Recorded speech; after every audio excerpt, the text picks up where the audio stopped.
ગાઈઝીસ આજે તો અચાનક ઉપર પહોંચી ગયો તો નીચે પણ આવી ગયો પાછો. હે guys, good morning, Ram Ram બધાને. સવારમાં મસ્ત વહેલા ઉઠી ગયા, ત્યાર પછી ફ્રેશ થઈ ગયા. ફ્રેશ થઈને પછી સવારમાં મસ્ત કેળું ખાઈ લીધું હતું, ફૂલ એનર્જી લઈ લીધી હતી. ત્યાર પછી થોડી વાર રહીને નીકળી ગયા હતા આપણે કોલેજ જવા માટે. કોલેજ આવીને જોયું તો આજે તો ત્યાં કલર કામ ચાલતું હતું. ત્યાર પછી આપણો લેક્ચર હતો તો આપણે લેક્ચર અટેન્ડ કરી લીધો.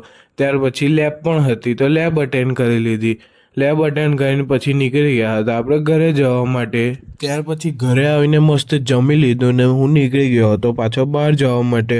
હું જતો હતો ફ્રેન્ડના ઘરે, તેને ઘર ફ્લેટમાં છે એટલે હું આવી ગયો હતો ઉપર. ત્યાર પછી અમે બધા બેડમિન્ટન રમી લીધું. બેડમિન્ટન રમીને પાછો નીકળી ગયો હતો ઘરે જવા માટે.